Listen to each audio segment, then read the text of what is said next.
राधे राधे सभी को। आप लोग कई बार बोलते हो कि अपने बच्चों को भी दिखाया करो, तो देखो भाई सुबह के 10 बजे का टाइम हो रखा है। रोटी सब्जी तो बना दी थी और झाड़ू पोछा रह गया है। पर सबसे पहले फिर मैं इसको नहलाती हूँ, क्योंकि अंदर ही नहलाते, इसको बाथरूम में नहीं नहलाते। क्योंकि भाई वहाँ पे अगर बाहर नहलाऊंगी तो इसको फिर ठंड लग जाती है। गर्म पानी से नहला के अंदर लेके आए ना, तो अंदर ही नहलाते हैं। इस केटली में इसके लिए पानी गर्म कर लेती हूँ, इसी में इसका दूध गर्म करती हूँ। तो यहाँ पे बैठ के इसको अंदर ही नहलाती हूँ, तो इससे फिर ये हो जाता है कि भाई ठंड नहीं लगती है।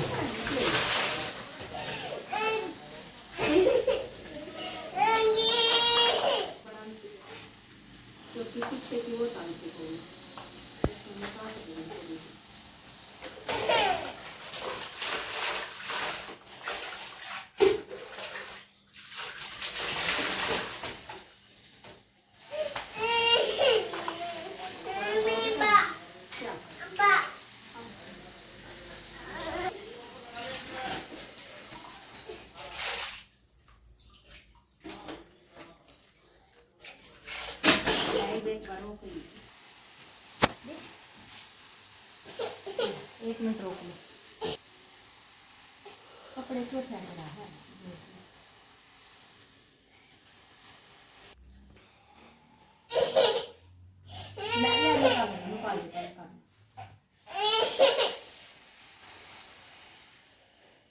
एक बार रोक लिए, अब चड्डी पर आऊंगी।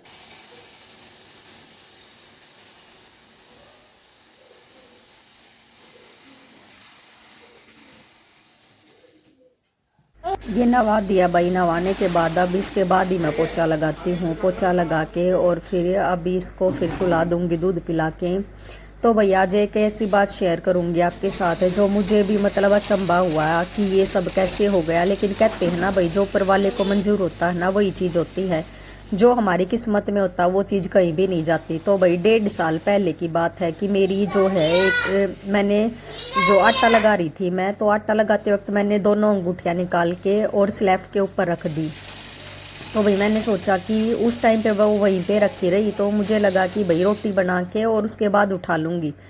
तो भाई मेरी गुड़िया खाना खाने के लिए आई और उसने वो दोनों रिंग ऊपर से, मतलब जो वो बर्तन उतार रही थी, दोनों उसके हाथ से छूट के नीचे गिर गई। तो भाई मुझे लगा कि कोई बात नहीं, यहाँ से कहाँ जाएंगी, रोटी बना के फिर उठा लूँगी। तो भाई जैसे ही मैंने रोटी बनाई और उसके बाद मैंने रिंग देखी, तो भाई वहाँ पे एक मिल गई और एक नहीं मिली मेरी। तो मैंने भाई हर जगह पे वो देख ली, लेकिन वो नहीं मिली। फिर हमें लगा कि भाई इस पत्थर के नीचे चली गई होगी। तो हमने वो जहाँ पे वो पड़ी थी रिंग, वो पत्थर भी उठा लिया, लेकिन भाई वो रिंग नहीं मिली वहाँ पे। मतलब वो टुकड़ी उठा ली पत्थर की, लेकिन वो रिंग नहीं मिली भाई। फिर हमें लगा कि भाई जो सिंक वाली जो नली होती है उसके नीचे थोड़ा सा छेद था, हमें लगा कि भाई इस नली में डल गई वो, और वो मतलब बाहर चली गई है नल से। जो नल है ऊपर से पानी चला है और वो बाहर चली गई है।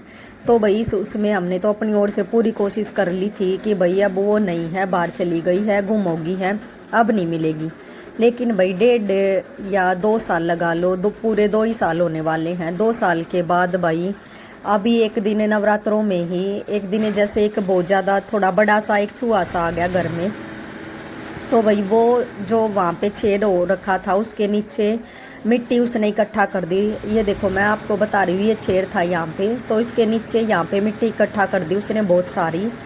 तो एक साइड जब भाई मैं मतलब मैंने सुबह उठ के मैं आई, तो मैं सोचा कि भाई एक बार चाय बना लूँ, उसके बाद ही मैं कोई भी काम करती हूँ, चाय पीने की आदत है भाई।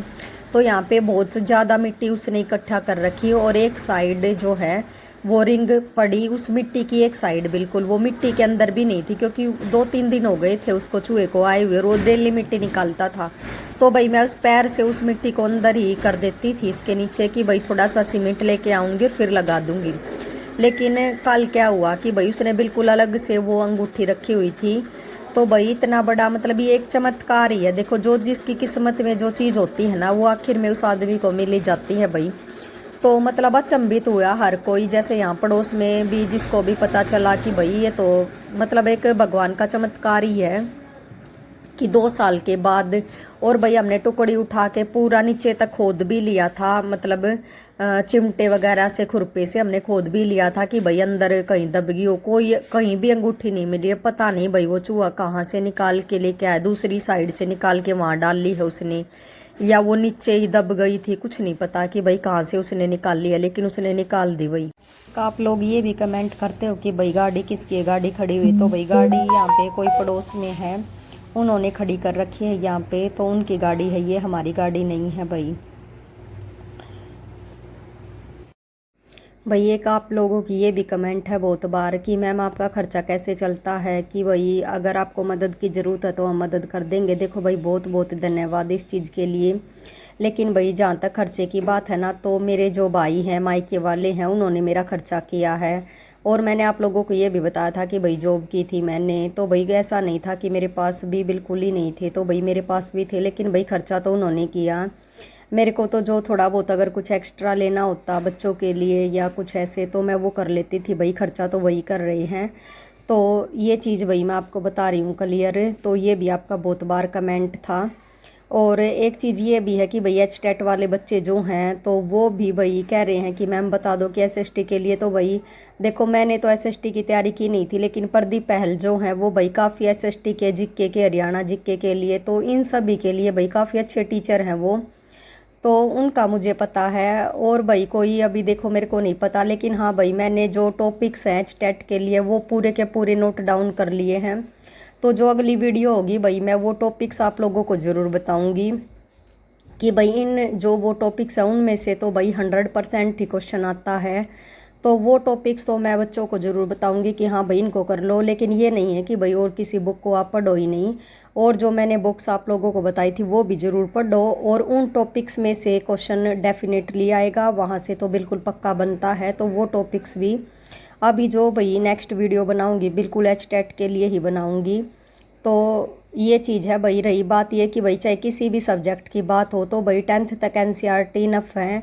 बच्चों का क्यों नहीं होता भाई टेस्ट, वो इसलिए नहीं होता क्योंकि भाई वो प्रैक्टिस नहीं करते हैं। अकेला बुक पढ़ने से कोई टेस्ट क्लियर नहीं होगा भाई। आप बुक्स को जो है ना, बुक्स पढ़ने के बाद भाई प्रैक्टिस करो, क्योंकि आप लोगों को क्या होता वहाँ जाने के बाद ऐसा हो जाता कि क्वेश्चन नहीं समझ में नहीं आता।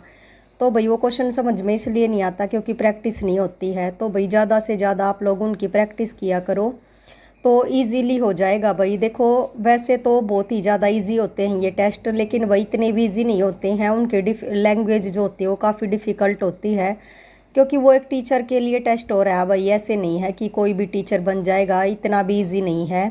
एक एचटेट है, उसके बाद फिर स्क्रीनिंग होता है। तो भाई अगर आप अच्छे से पढ़ाई नहीं करोगे तो भाई फिर स्क्रीनिंग रह जाएगा, एचटेट हो जाएगा। तो भाई थोड़ी मेहनत करो उसके ऊपर लगातार, मतलब क्वेश्चन प्रैक्टिस जितने भी आप लोग कर सकते हो क्वेश्चन प्रैक्टिस करो, तभी आप लोगों का टेस्ट क्लियर होगा और स्क्रीनिंग भी भाई इजीली हो जाएगा फिर। तो भाई डीप नॉलेज जो है ना, डीप नॉलेज किसी भी सब्जेक्ट की ज़रूरी है। और मेनली भाई टीचर के लिए तो भाई डीप नॉलेज बहुत ही ज़्यादा ज़रूरी है, क्योंकि कहीं ना कहीं ऐसे क्वेश्चन होते हैं कि आप अटैम्प्ट उनको नहीं कर पाओगे।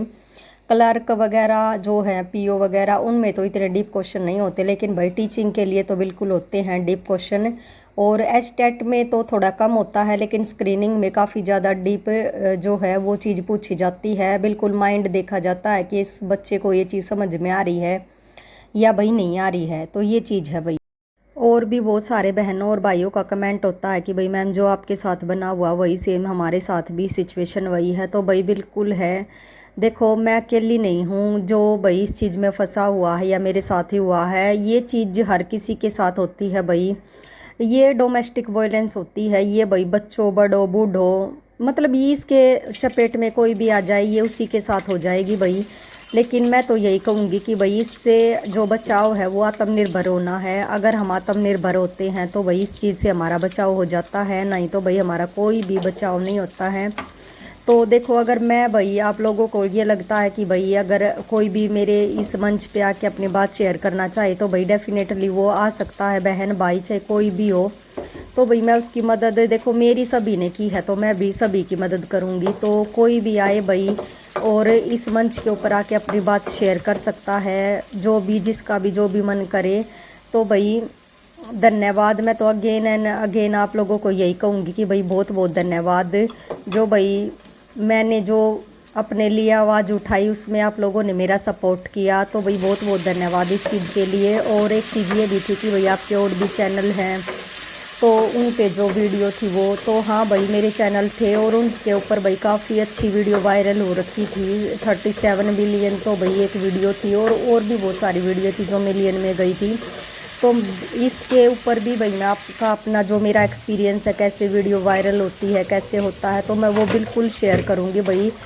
उम्मीद करूँगी कि इससे भाई कोई भी जो जिसको भी वीडियो बनानी है उसको इससे मदद मिलेगी। तो भाई जो मेरी नेक्स्ट वीडियो होगी वो इसी टॉपिक के ऊपर होगी। मैं अपनी जो भी है मेरी वो जो वीडियो वायरल हो रखी है वो बाकायदा वो वीडियो भी दिखाऊंगी आप लोगों को, क्योंकि भाई बिना प्रूफ के मैं कोई भी ऐसे चीज़ नहीं करती हूँ। तो वो प्रूफ आप लोगों को दिखाऊंगी वीडियो का भी, और कैसे वायरल होती है ये चीज़ भी बताऊंगी। तो भाई बहुत बहुत ज़्यादा धन्यवाद आप सभी लोगों का। उम्मीद करती हूँ भाई भगवान आप सभी की लाइफ में बहुत सारी खुशियाँ लेके आए। जो भी लोग मतलब बहुत ही अच्छे